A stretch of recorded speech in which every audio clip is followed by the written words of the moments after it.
কক্ষের নির্বাচনের প্রাপ্ত ভোটের সংখ্যানুপাতিক (পিআর) পদ্ধতিতে উচ্চকক্ষের গঠন প্রক্রিয়ায় এবং বর্ণিতভাবে উচ্চকক্ষের দায়িত্ব ও ভূমিকার সাথে ভিন্নমত পোষণ করে বিএনপি সহ কয়েকটি দল ও জোট এই কথাটা লিখিত থাকলে আমরা সই করতে পারব। অবশ্যই উল্লেখিত থাকবে, কারণ অন্য ক্ষেত্রে আমরা তো নোট অফ ডিসেন্ট যারা দিচ্ছেন এটা এখানে কাগজের মধ্যে উল্লেখ থাকতে হবে। ঠিক আছে, ওহার মধ্যে যাহাই থাকুক বলা হচ্ছে নিচে একটা স্টার অথবা নোট অফ ডিসেন্ট এইভাবে দিয়ে নিম্নকক্ষের নির্বাচনে প্রাপ্ত ভোটের সংখ্যানুপাতিক (পিআর) পদ্ধতিতে উচ্চকক্ষের গঠন প্রক্রিয়ায় এবং বর্ণিতভাবে উচ্চকক্ষের দায়িত্ব ও ভূমিকার সাথে ভিন্নমত পোষণ করে বিএনপি সহ কয়েকটি দল ও জোট এই কথাটা লিখিত থাকলে আমরা সই করতে পারবো। সালাউদ্দিন ভাই যে টেক্সটটা দিয়েছেন, কেউ কি টেক্সটটা ট্রান্সক্রাইব করেছেন? কেউ কি লিখে ফেলেছেন সালাউদ্দিন ভাই যে প্রস্তাবটা দিয়েছে? জি, আমাদের তাহলে এটা টাইপ করে একটু সালাউদ্দিন সাহেবকে দেখিয়ে নিন যে এক্স্যাক্টলি ওনার।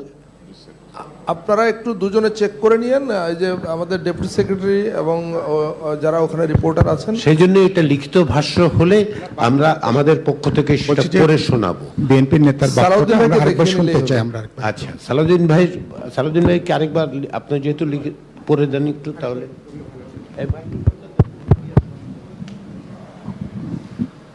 নিম্নকক্ষের নির্বাচনে প্রাপ্ত ভোটের সংখ্যানুপাতিক (পিআর) পদ্ধতিতে উচ্চকক্ষের গঠন প্রক্রিয়ায় এবং বর্ণিতভাবে, মানে এই টেক্সটে বর্ণিতভাবে আর কি যেটা দিয়েছেন, বর্ণিতভাবে উচ্চকক্ষের দায়িত্ব ও ভূমিকার সাথে ভিন্নমত পোষণ করে বিএনপি সহ কয়েকটি দল ও জোট। সালাউদ্দিন ভাই যেহেতু লিখে ফেলেছেন, কেউ একজন নিয়ে একটু টাইপ করে নিয়ে আসেন, এইটার নিচে যুক্ত করে এই ডকুমেন্টটা কমপ্লিট করেন। তাহলে আমরা এই জায়গায় উপনীত হলাম যে এই বক্তব্য যুক্ত করে বাদ বাকি অংশটা আমরা গ্রহণ করছি। তাহলে মাননীয় সহসভাপতি, আমরা এটা উল্লেখ করব যে কয়েকটি রাজনৈতিক দল এই আলোচনায় অনুপস্থিত, মানে উপস্থিত থাকবেন, অ্যাবসেন্ট বলে মার্ক করেছেন। বলে আমরা উপস্থিত থাকি না, ঠিক আছে, অ্যাবসেন্ট নোটেড হবে। ঠিক আছে, ওকে, ঠিক আছে।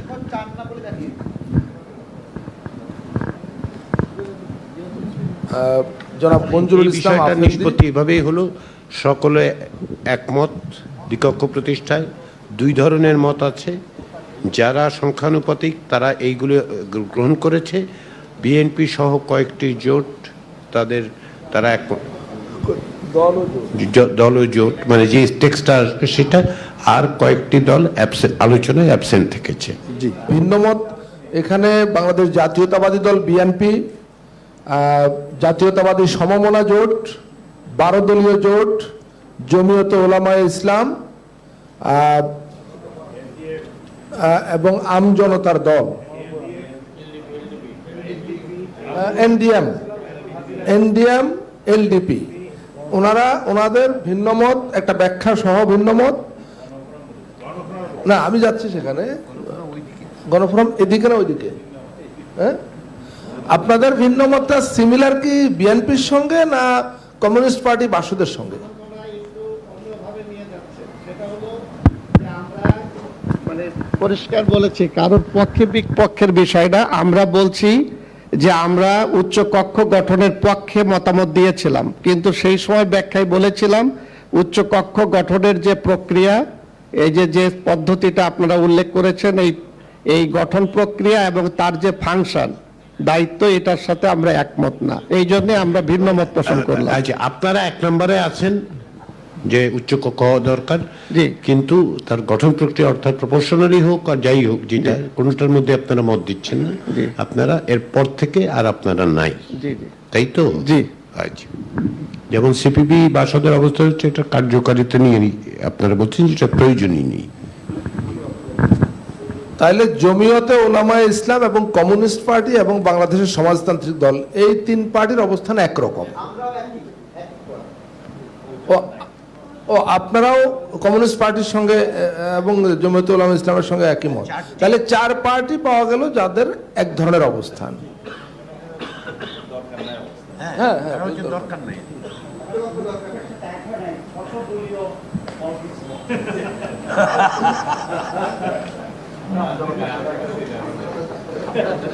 তো এটা যারা নোট নিচ্ছেন আমাদের কমিশনের তরফে, তারা এই জিনিসটা একটু ক্লিয়ারলি নোট নেবেন যে এখানে 3 ধরনের ভিন্ন মত আছে। 3 ধরনের ভিন্ন মতগুলো আপনারা একটু নোট নেবেন।